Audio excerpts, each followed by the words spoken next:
How many days will it take you to arrange the surrender of your men? We will never surrender. We win or we die. And don't think it stops there. You will have the next generation to fight, and after the next, the next. As for me, I will live longer than my hangman.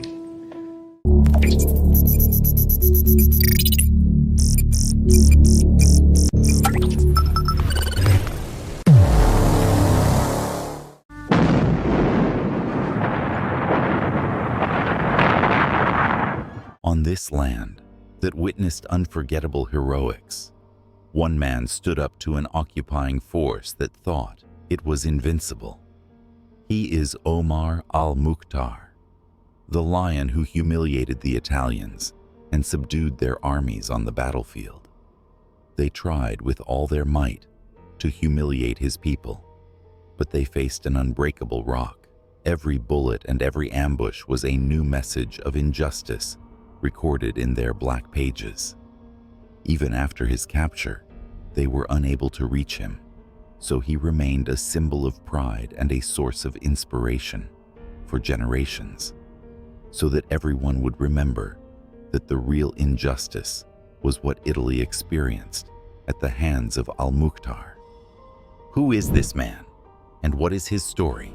Omar bin Al-Mukhtar was born in 1862 in the village of Zawiyat Janzur in Barca, eastern Libya. His father died when he was young, and since his childhood he used to go to learn the Holy Quran in the village corner. Then he went to the Yagbub oasis, the stronghold of the Sanusi movement, where he studied jurisprudence, hadith, interpretation, and the Arabic language at the hands of the movement's senior sheikhs, headed by Al-Mahdi al-Sanusi.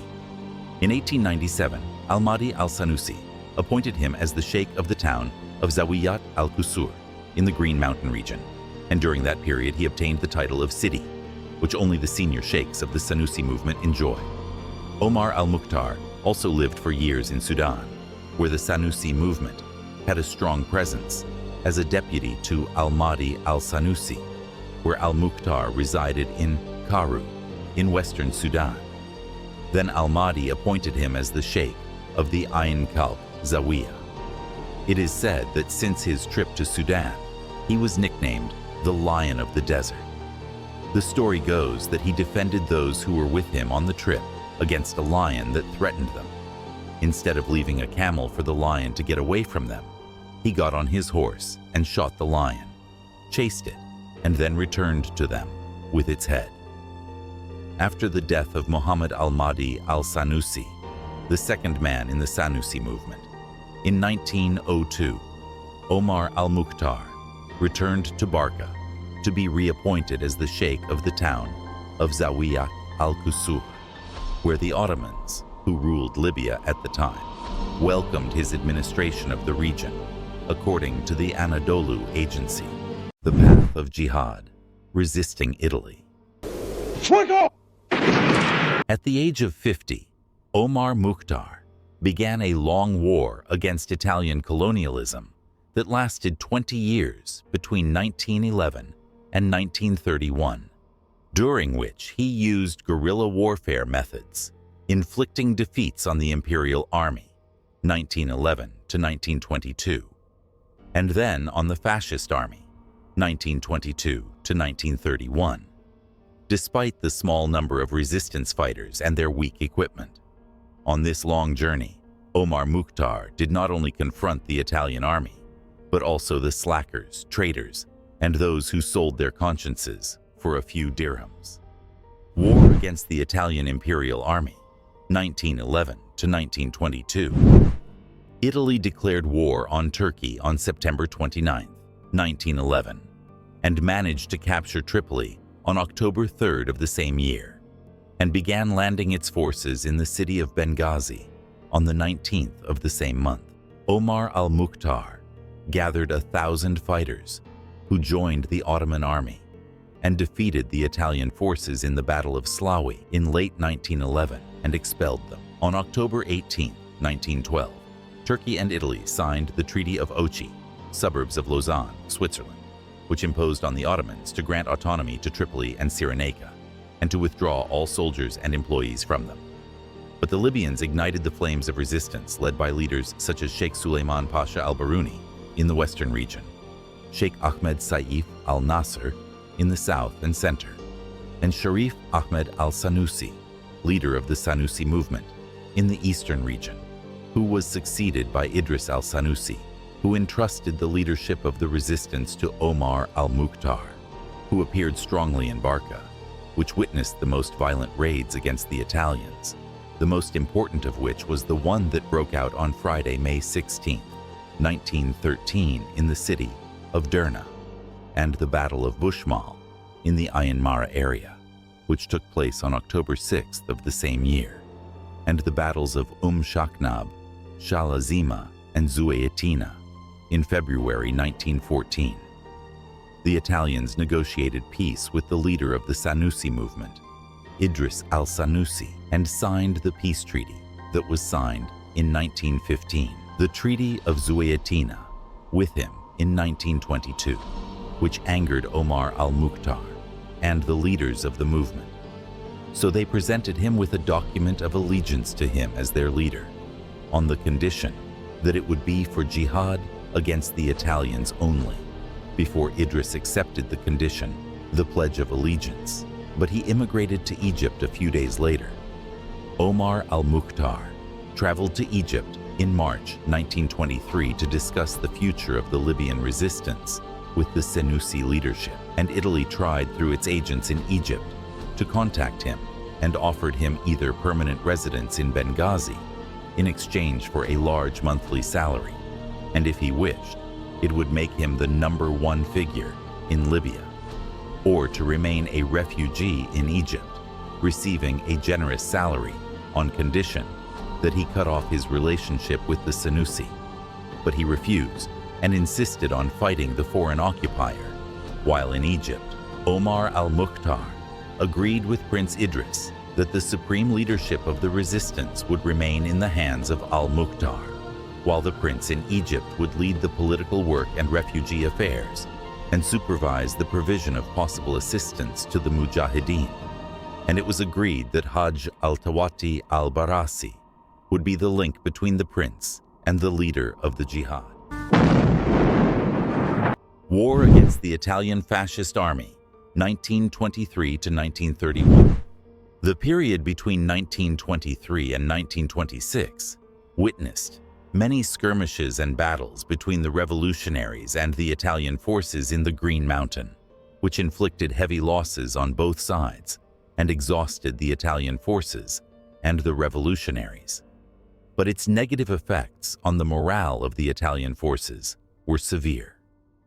In 1927, the Italians succeeded in occupying the Al Jufra oasis and most of Fezzan, and they also sought to buy the consciences of the tribal leaders so that they would stop fighting, and they achieved great success in that, as Jagbub, Murada, Zila, Jalu, and Aujila fell into their hands. The occupation of the desert oases led to the isolation of Omar al-Mukhtar, so the Italian army tried to impose a siege on the Mujahideen in the Green Mountain. But Omar al-Mukhtar continued to resist, and on March 28, 1927, in the Battle of Al-Rahaiba, he inflicted heavy losses on the Italians, forcing them to withdraw.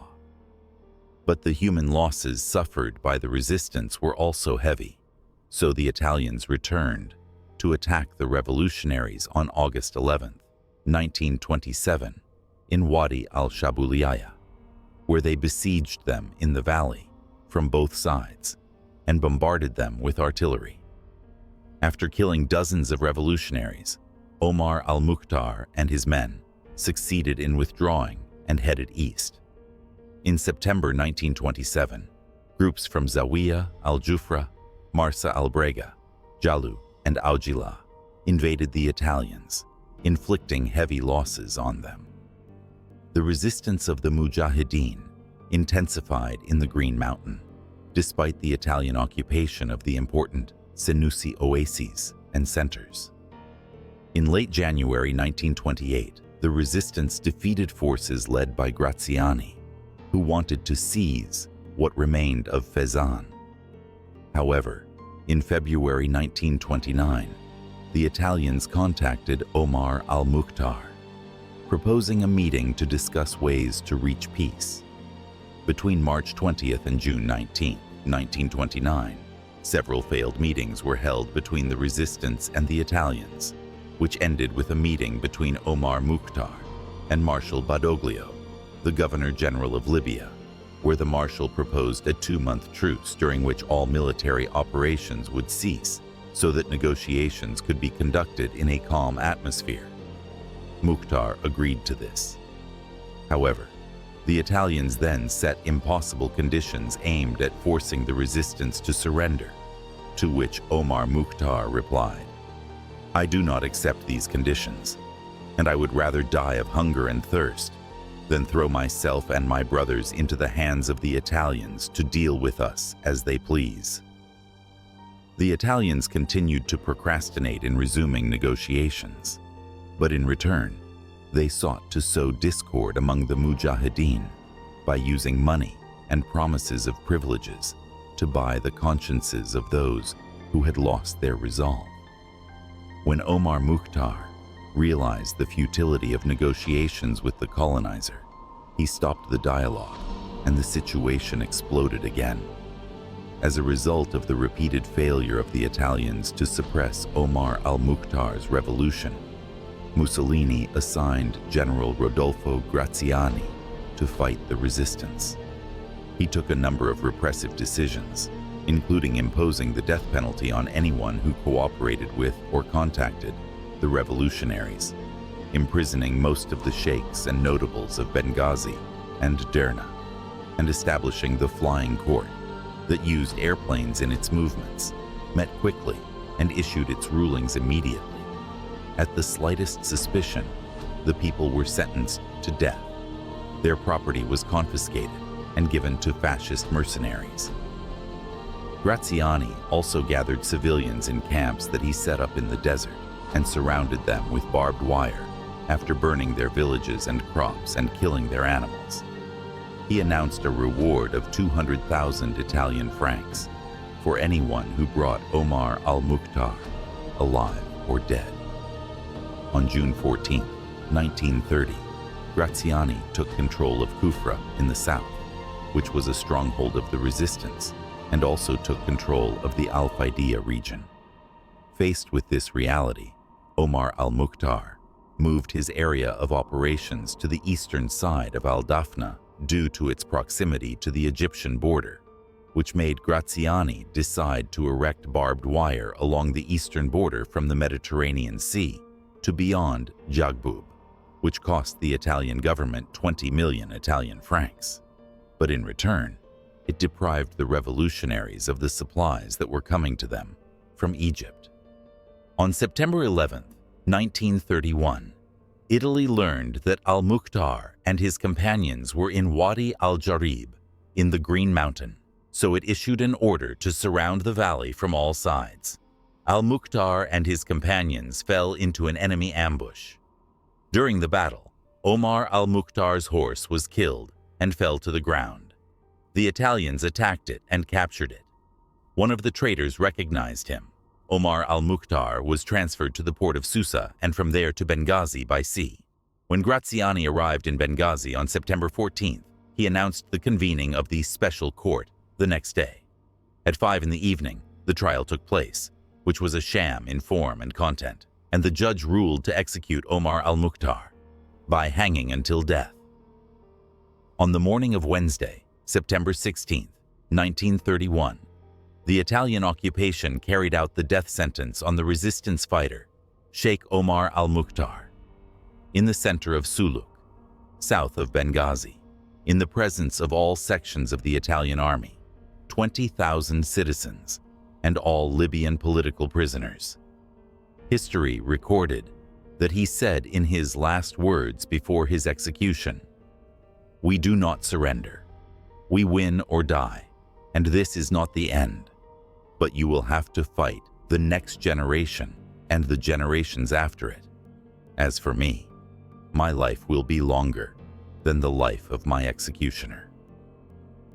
A decade after the martyrdom of Omar Al-Mukhtar, Italy entered World War II on the side of Germany, but lost it and was completely defeated in Libya on April 7, 1943. The story of Al-Mukhtar's struggle was documented in a famous film by the Syrian director Mustafa Akkad, entitled Lion of the Desert, produced in 1981, in which actor Anthony Quinn played the role of Omar Al-Mukhtar.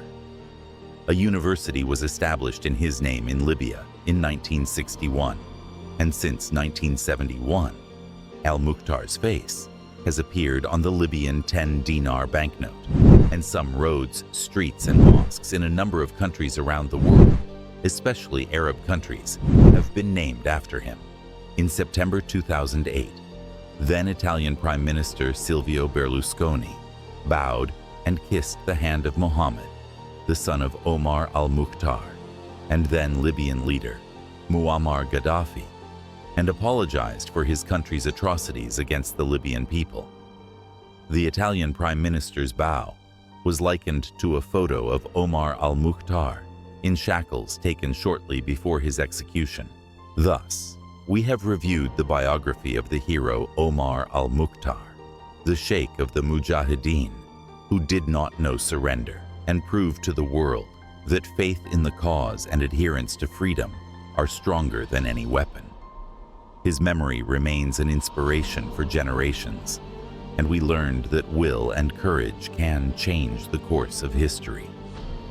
Thank you for watching, and if you liked the video, do not forget to support us by liking and subscribing, and share with us in the comments your thoughts about other heroes who made history. See you in a new video.